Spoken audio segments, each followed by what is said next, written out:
जय श्री कृष्ण दोस्तों। श्रीमद् भगवत गीता में मनुष्य के जीवन में प्रत्येक समस्या का समाधान मिलता है।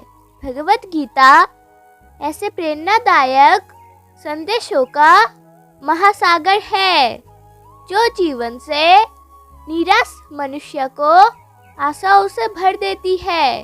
दोस्तों, मुझे पूरा विश्वास है कि इस वीडियो को शुरू से अंत तक देखें और शांत मन से इसकी बातों को समझने के बाद न केवल अपने मन को असीम शांति का अनुभव होगा, बल्कि आपके विचारों में और जीवन में भी बहुत ही सकारात्मक बदलाव अवश्य आएंगे।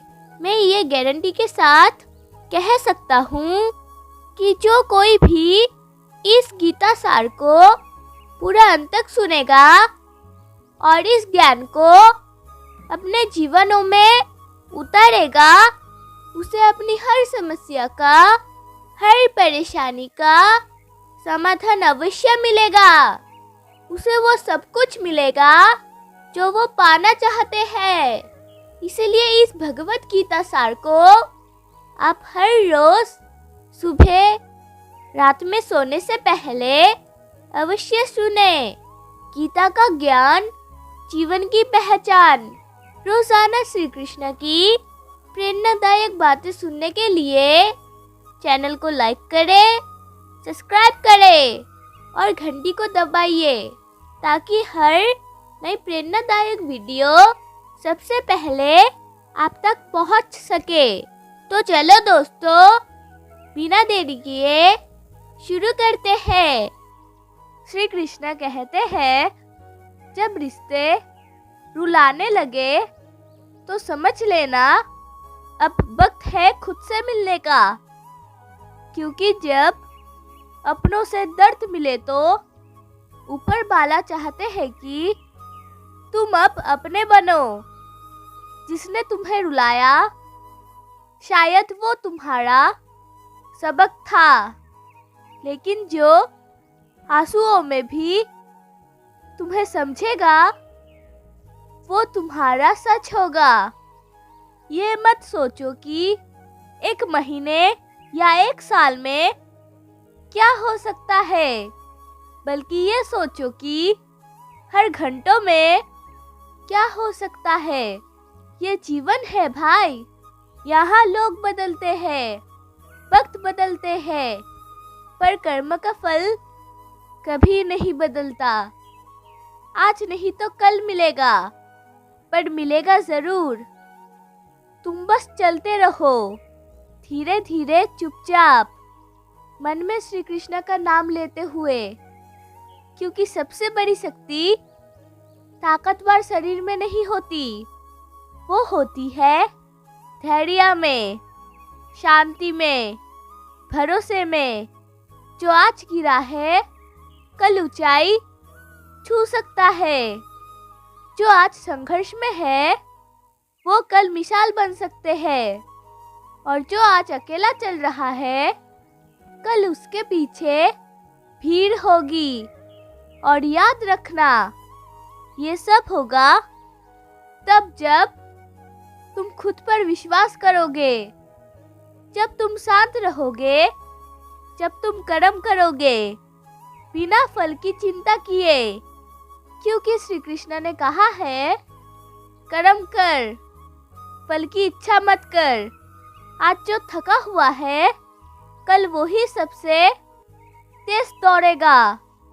आज जो खामोश है कल उसकी आवाज गूंजेगी, और आज जो टूटा है कल वो ही सबसे मजबूत इमारत बनेगा। इसीलिए मत घबराओ, बस एक बार आंख बंद करो और देखो, तुम्हारा दिल हल्का हो जाएगा, तुम्हारा मन स्थिर हो जाएगा। क्योंकि जो श्री कृष्ण को याद करते हैं वो कभी अकेला नहीं होता। भक्ति और विश्वास इतना गहरा होना चाहिए कि संकट हमारे ऊपर हो और चिंता भगवान को हो। परीक्षा के समय शिक्षक मौन रहती है, वैसे ही कठिन समय भगवान चुप रहता है। इसका मतलब ये नहीं कि उन्होंने हमें छोड़ दिया, बल्कि वो देख रही होती है कि हम इस कठिन समय में कैसे खड़े रहते हैं। बड़े नोट और बड़े लोग दोनों ही बदल सकते हैं, इसीलिए छोटे नोटों, छोटे लोगों से संबंध अच्छे रखने चाहिए। वही लोग समय पर काम आते हैं। याद रहे, साफ साफ बोलने वाला कड़वा जरूर होता है, मगर विश्वास घाती नहीं। आपके पास ज्ञान है जिसका आप इस्तेमाल कर पा रहे हैं, और इन सब चुनौतियों को पार करके कैसे आगे बढ़ते हैं। पैसा और नमक दोनों ज़रूरी है, लेकिन ज़रूरत से ज़्यादा हो जाए तो जिंदगी का स्वार्थ बिगड़ जाता है। गलती उसी से होती है जो मेहनत से काम करती है। निकम्मों की जिंदगी में तो दूसरों की बुराई खोजने में खत्म हो जाती है। दुख में ही भाग्य चमकता है।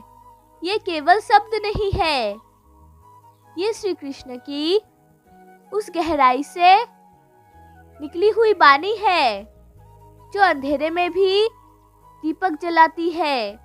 भगवान श्री कृष्ण कहते हैं, क्या तुमने देखा है कि एक शिशु इस धरती पर आकर पहले रोता है? क्यों? क्योंकि जीवन का पहला सत्य दुख है, पर वो ही रोदन आगे चलकर मुस्कान में बदलता है। इंसानों को इंसान से दूर कर देने वाली सबसे पहली चीज जुबान है, और दूसरी चीज पैसा है। जिन्हें सपना देखना अच्छा लगता है, उन्हें रात छोटी पड़ जाती है, और जिसे सपने पूरे करना अच्छा लगता है, उन्हें दिन छोटा लगता है। मनुष्य अपनी विश्वास से निर्मित होता है।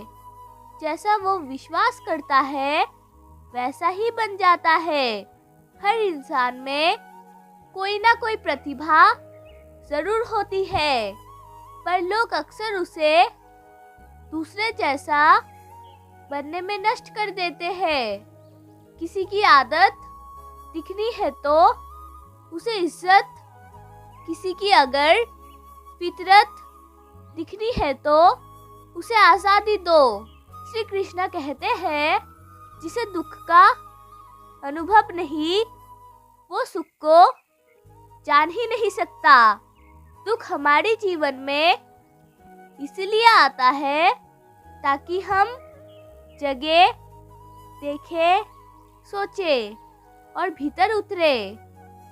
तुम्हारा दुख कोई दंड नहीं है, वो तुम्हारा निर्मल है।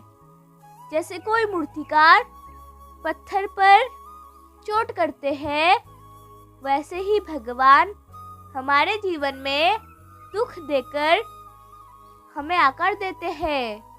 एक साधारण पत्थर तभी मंदिर की मूर्ति बनती है जब वो बार बार चोट सहता है। नमस्कार दोस्तों, आप सभी को मेरा दिल से प्रणाम। मेरा वीडियो अगर आपको अच्छी लगी तो प्लीज़ लाइक सब्सक्राइब करें और कमेंट में जय श्री राधे कृष्ण अवश्य लिखें। तो आइए और मेरे साथ प्रेम से कहिए राधे राधे।